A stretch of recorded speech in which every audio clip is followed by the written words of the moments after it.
Assalamualaikum warahmatullahi wabarakatuh. Apa kabar pemirsa TVmu dan juga sobat unggul TV UMJ? Mudah-mudahan semuanya selalu dalam keadaan sehat walafiat dan juga bersemangat tentunya dalam menjalankan aktivitas sehari-hari.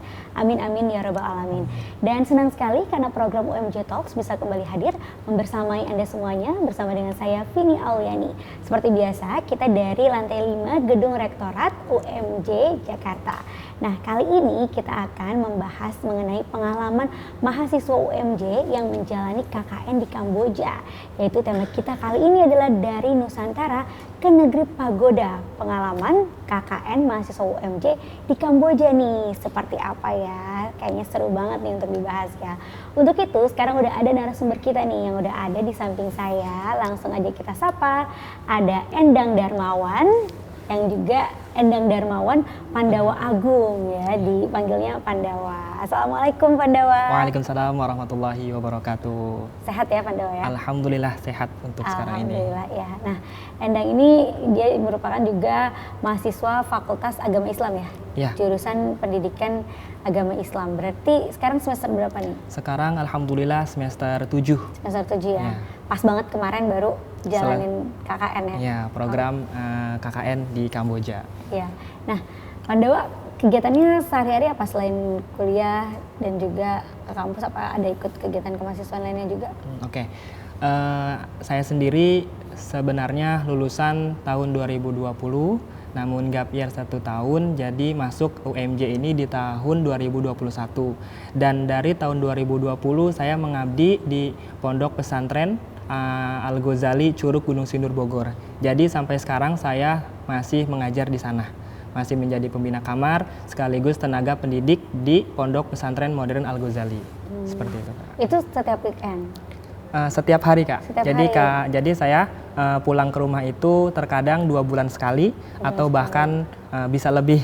Jadi nggak sering pulang ke rumah. Untuk saya sendiri rumahnya di Tangerang, di Legok Tangerang. Namun untuk mukim sendiri di Bogor, tepatnya di Pondok Pesantren Al-Ghazali. Al-Ghazali itu, jadi masih mengabdi ya? Ya, masih mengabdi, sekarang alhamdulillah. Ya. Untungnya sekarang perkuliahan juga udah semester 7 nggak terlalu padat ya? Alhamdulillah, sudah sedang menyusun skripsi. Sedang menyusun skripsi, baik.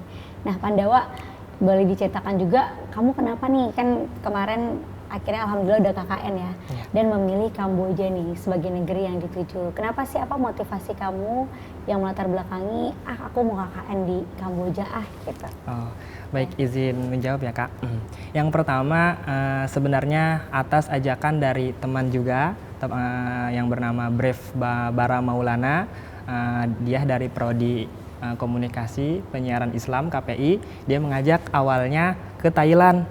Kemudian setelah saya mencari info lewat Google, kemudian menanyakan kepada teman-teman atau punya saudara yang pernah pengalaman di luar negeri, akhirnya saya banyak sharing, kemudian tertujulah hati saya ini untuk KKN di Kamboja.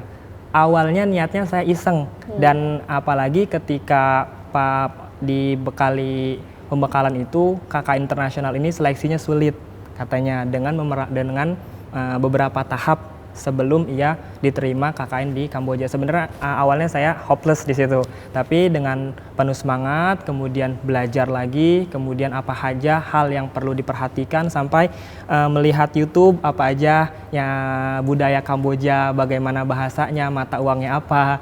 Kemudian tertujulah hati saya ke Kamboja. Untuk motivasi pertama sih melihat Kamboja ini negara yang minoritas Muslim. Minoritas Buddha, kemudian di sana itu Muslim itu masih komunitas, jadi pas dengan mayoritasnya Buddha, Muslimnya masih komunitas dan sangat sedikit. Bahkan di tempat saya KKN, tepatnya di ibu kota Kamboja, di Phnom Penh, hanya beberapa persen saja. Sempat menanya dengan guru di sana, Islam di sana hanya 4-5% di Phnom Penh. Kecil jadi ya sangat-sangat kecil dan minoritas di sana Muslim.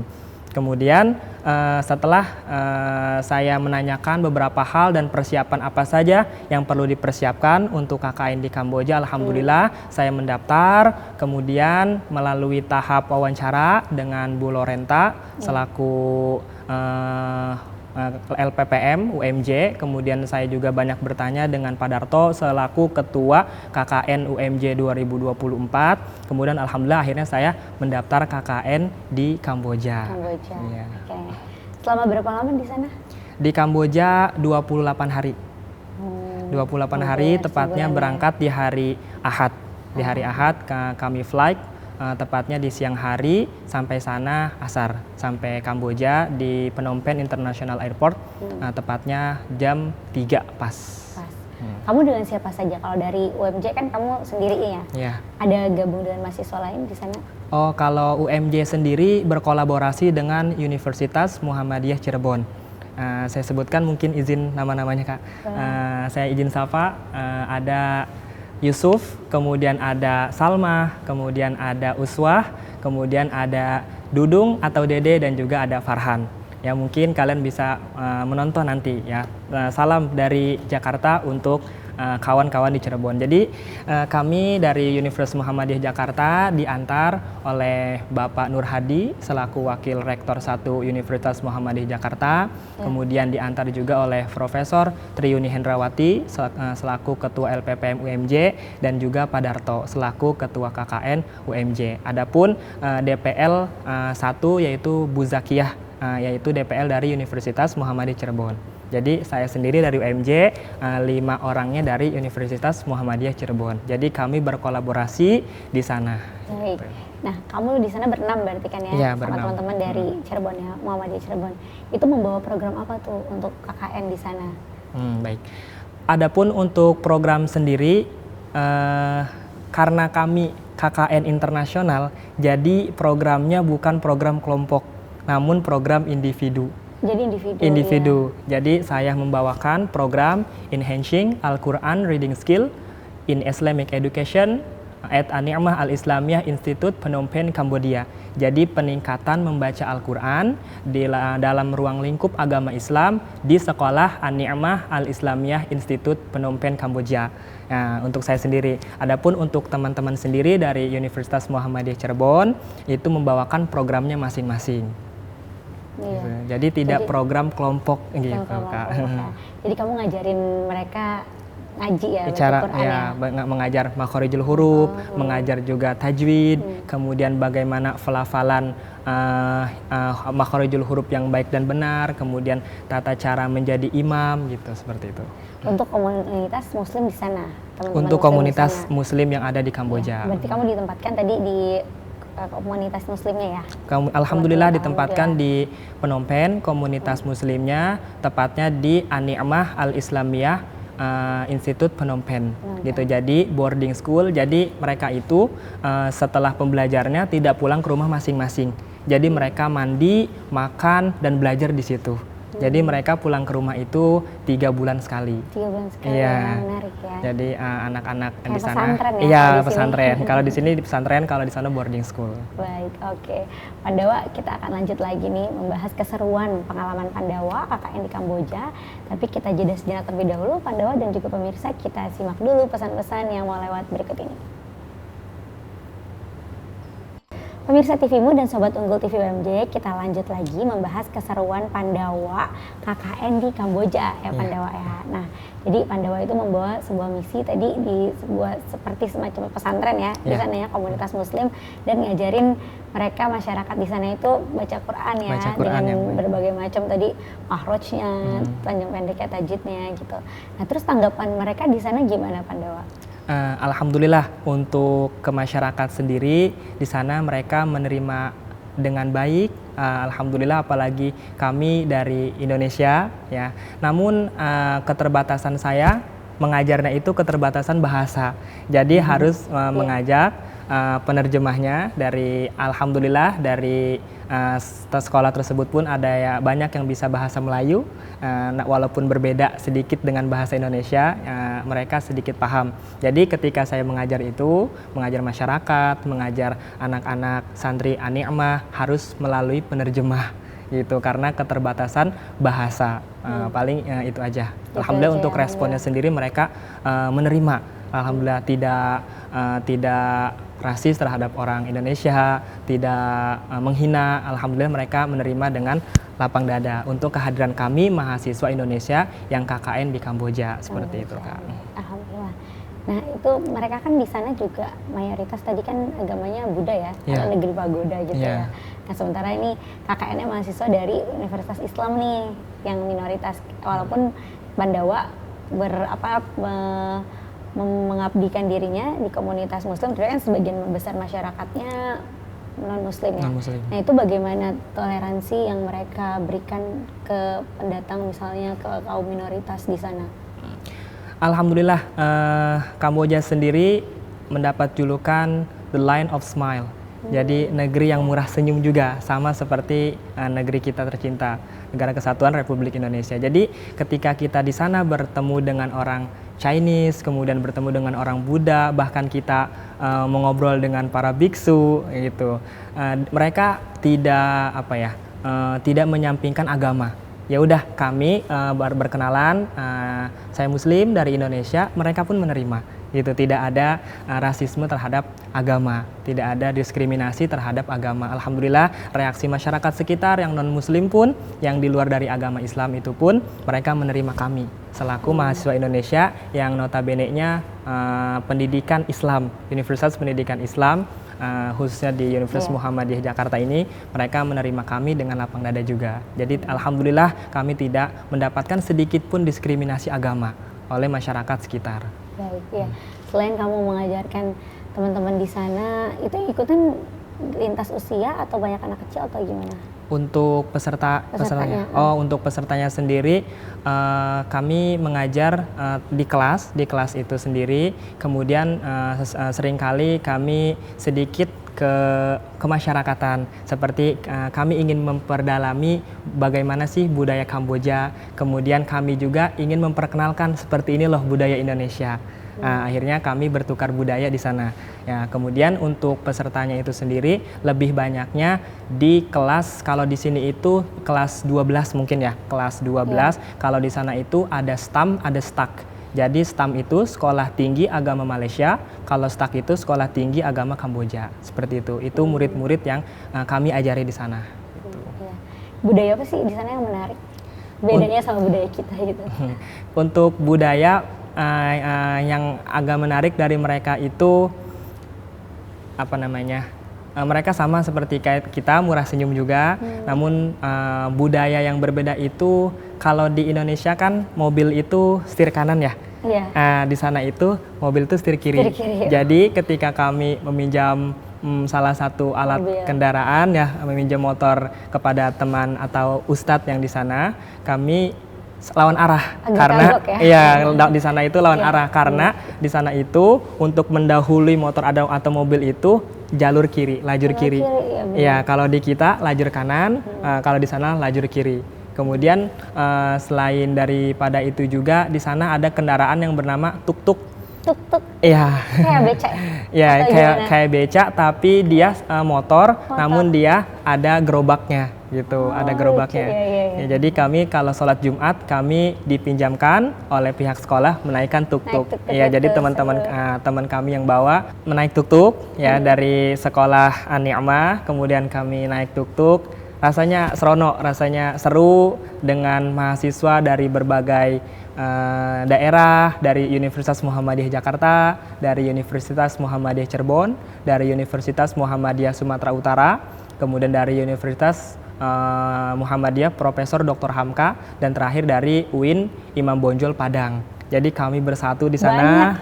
Kami bersatu di sana. Setiap sholat Jumat itu kami menaik tuk-tuk itu. Itu budaya yang amat kami terkagum dan belum pernah melihat sekalipun kendaraan seperti itu di Indonesia. Itu. Baik, ya. Jadi itu sesuatu yang baru ya. Iya. Pengalaman dan juga pandangan yang baru nih tentang transportasi yang ada di sana. Iya, betul sekali. Betul. Kalau makanannya gimana? Untuk makanan sendiri kami sebenarnya sudah stok Indomie yang banyak dari Indonesia karena kami tahu makanan di sana itu mungkin belum masuk kepada lidah kami ya. Yang pertama di sana itu tidak ada sambal atau saus yang pedas. Di sana itu Jadi apa? sambal dan saus itu manis. Manis. Iya, jadi makanan apapun ketika kita makan ayam, kemudian ada sambal, kita makan sambalnya, dicocol dengan sambalnya, itu manis. Manis. Jadi tidak ada sedikit pun rasa pedas. Makanya ketika kami di sana, kami stok di sini dari Indonesia membawa bon cabe, kemudian membawa sambal terasi, mereka kaget. Jadi ternyata seenak ini loh Rasanya makanan pedas. beragam ya, Iya, gitu. ternyata seenak ini loh Rasanya makan pedas pedas ya. katanya. Karena di sana kami tidak menemukan makanan yang pedas. Jadi di sana itu rata-rata manis, dan culture shock juga kami ketika diajak oleh teman kawan di sana di Kamboja, kami diajak ke alun-alun depan istana kerajaan. Kemudian kami memesan salah satu makanan di mana udang, dan ternyata udangnya itu masih mentah. Dan udangnya belum dimasak, belum ditumis, belum direbus. Jadi kami memakan udang mentah. Dan saya langsung memuntahkan itu. Ya. Karena nggak Beda, biasa, ya. nggak biasa. Rasanya pun aneh. Gitu. Karena mereka emang biasa kayak Karena gitu, mereka nggak pakai dimasak lagi. Iya, mereka memang sudah terbiasa seperti itu katanya. Bahkan rata-rata jajan mereka itu seperti itu. Iya. Makanan yang enak di sana ada apa misalnya? Paling sih kami beli sayap ayam, Oh, sayap kayak ayam. di wings gitu. Kami Wings beli gitu. di Itu baru digoreng ya? Iya, alhamdulillah. Kemudian ada sedikit kami membuat racikan dari Indonesia, yaitu salah satunya bon cabe kami bawa, kemudian sambal terasi, jadi agar tidak nasi ini hambar gitu, agar tidak biar ada rasanya gitu. Iya. Jadi makanan memang macam-macam, tapi memang lidahnya lebih enak banyak makanan di Indonesia ya. Ya, karena belum terbiasa Karena mungkin belum ya. terbiasa Ya, mereka alhamdulillah ketika sudah semingguan di sana, mencoba kembali makanan-makan di sana. Alhamdulillah ternyata tidak yang awalnya muntah, kemudian bisa gitu. Ya, sudah bisa masuk. Kemudian alhamdulillah, kemudian untuk minuman sendiri di sana rata-rata banyaknya minuman bersoda. Seperti Sprite, kemudian Fanta, kemudian dan lain sebagainya gitu. Di sana banyak yang makanan non halal juga.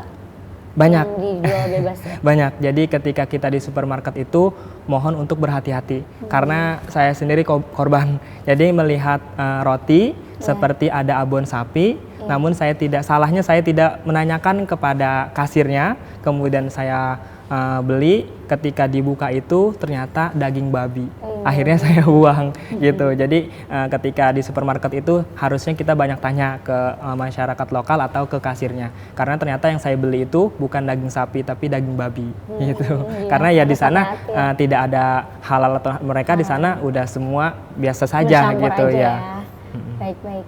Untuk budaya lainnya misalnya kalau kita di sini kan ramah, terus menghargai tamu atau hal seperti itu sama dengan di sana atau gimana? Ada hal baru terkait tradisi, misalnya tradisi masyarakat gitu?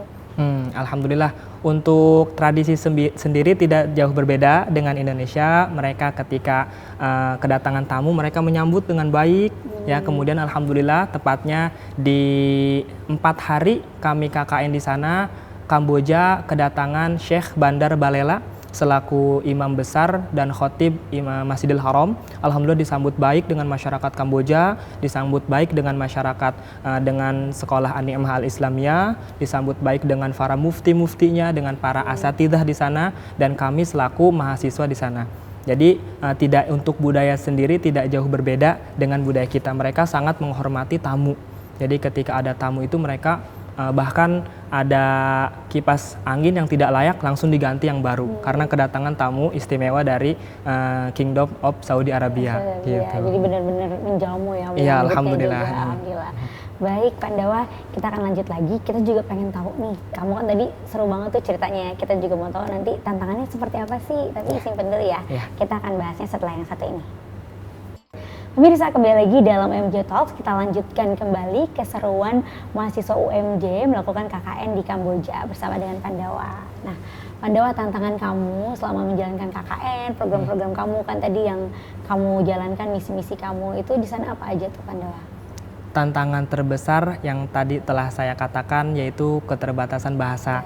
Karena untuk proceeding saya di amanat dari UMJ ini memakai bahasa Inggris. Saya kemudian belajar kembali bahasa Inggris, kemudian saya juga belajar kembali bahasa Melayu. Namun kenyataannya ketika kami sampai di sana, rata-rata masyarakat Kamboja, kemudian di pelajar-pelajar di An-Ni'mah Al-Islamiyah Institute Phnom Penh juga, keterbatasan bahasa. Jadi mereka tidak memahami bahasa Inggris, mungkin hanya sedikit, kemudian tidak memahami juga jadi bahasa Melayu. Jadi Kak, di sana kami mahasiswa, terus saya pribadi dari UMJ, harus memakai Google Translate. Jadi harus memakai Google penerjemah. Kemudian terkadang yang paling ketika kami nggak bawa HP, kemudian kami sangat kebingungan, akhirnya kami memakai bahasa isyarat. Yang gitu.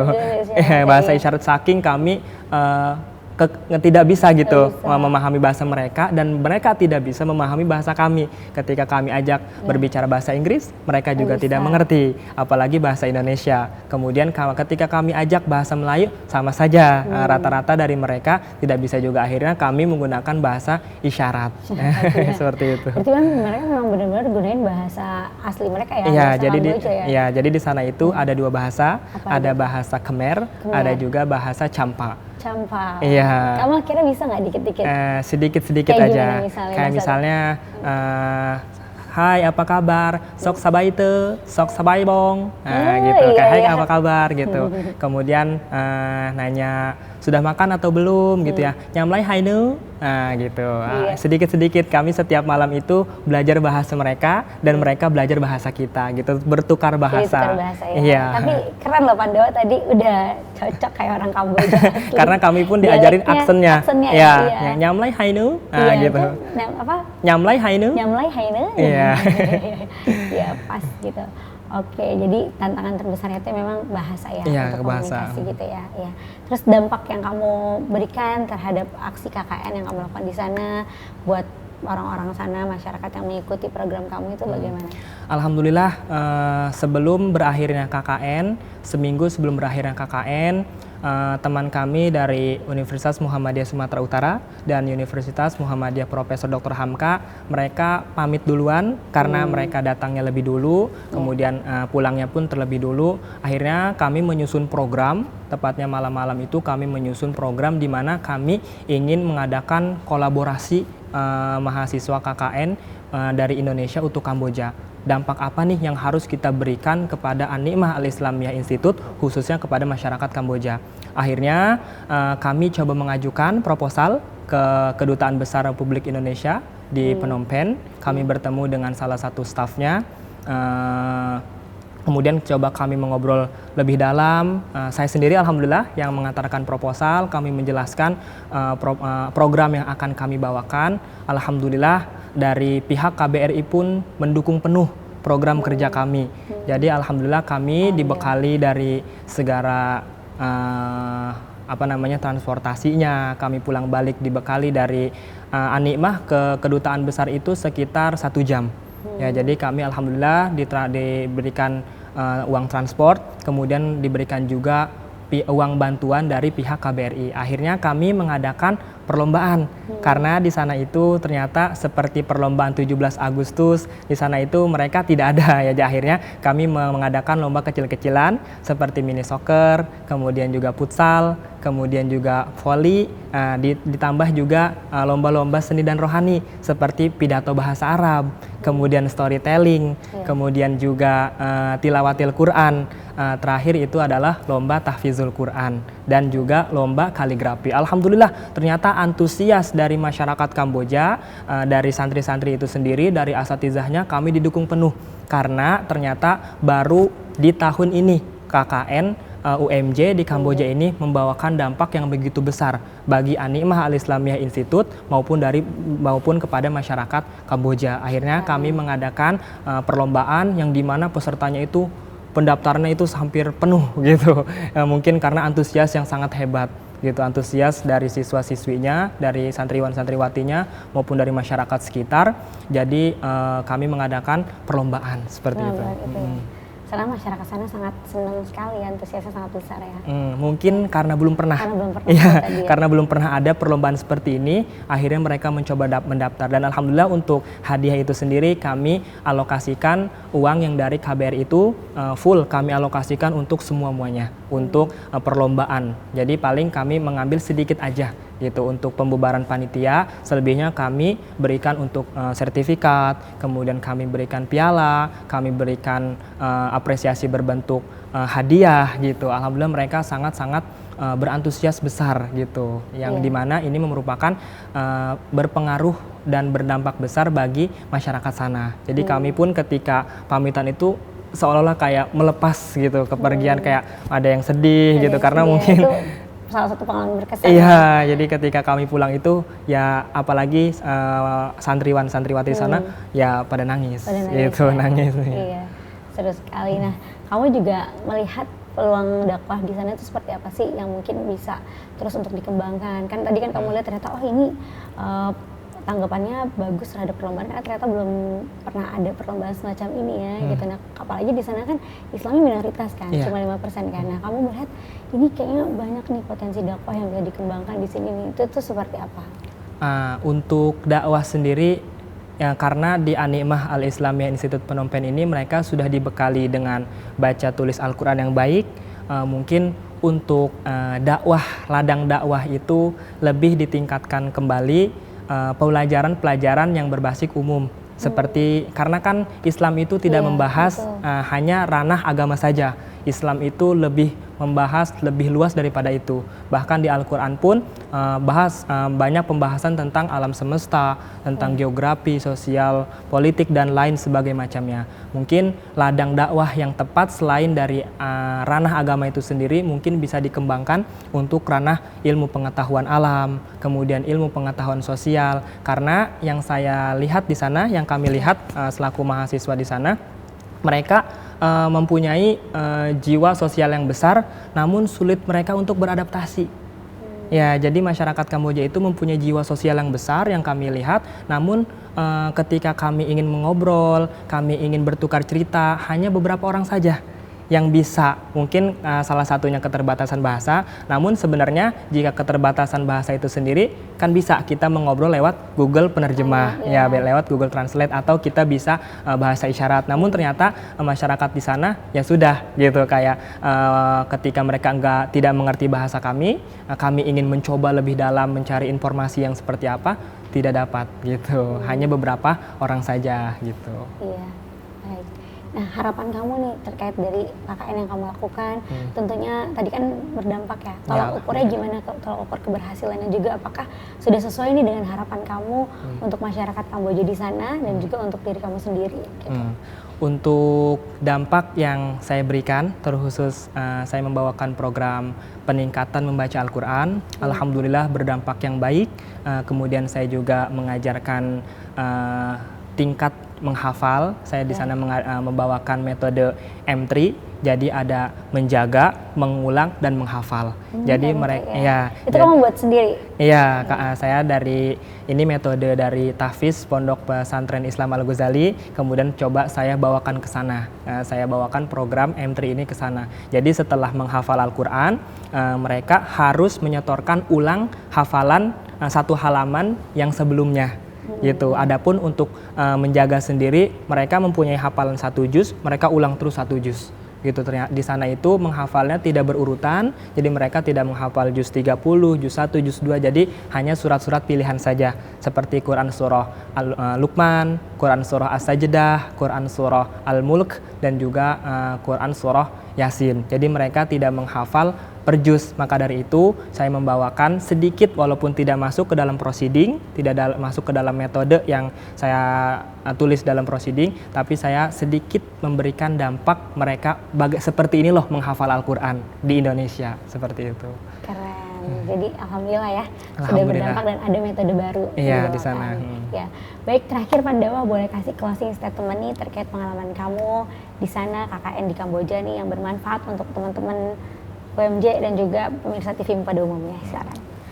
Baiklah, saya Endang Darmawan Pendawa Agung dari Pendidikan Agama Islam, Fakultas Agama Islam, Universitas Muhammadiyah Jakarta, berharap yang besar kepada Universitas Muhammadiyah Jakarta untuk terus mengadakan KKN internasional khususnya di Kamboja, di mana kesan utama yang paling amat berkesan ialah serunya pengalaman internasional. Kemudian juga kami bisa mengenal pemerintah di sana seperti Kedutaan Besar Republik Indonesia yang ada di Phnom Penh, Kambodia. Kemudian pengalaman luar biasa kolaborasi mahasiswa dari berbagai macam daerah, kami disatukan dengan berbagai macam karakter, dengan berbagai macam pemikiran, kami satukan jadi satu untuk berkolaborasi menyusun program kerja, di mana keterbatasan kami dalam segi finansial, keterbatasan kami dari segi bahasa tidak mematahkan semangat kami untuk bisa terus berkontribusi untuk negara kesatuan Republik Indonesia dan juga membawa baik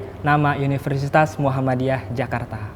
Baik, keren sekali. Terima kasih Ya, Pandawa. sama-sama, Sukses Kak. selalu ya. Ya, amin. Sukses juga untuk skripsinya. Amin, semoga insya Allah, Kak. cepat selesai dan lancar semuanya. Amin, insya Allah. Baik, terima kasih. Dan juga pemirsa TVmu serta Sobat Unggul TV UMJ, alhamdulillah tadi kita sudah mendengarkan sharing-sharing dari Pandawa yang telah melaksanakan KKN di negeri Kamboja. Semoga bermanfaat dan memberikan pencerahan untuk kita semua. Nah, tidak terasa nih kita sudah sampai di penghujung acara. Saya Vini Auliani bersama dengan Pandawa, juga seluruh kerabat kerja yang bertugas, kami mohon pamit undur diri. Sampai jumpa di lain kesempatan. Wassalamualaikum warahmatullahi wabarakatuh.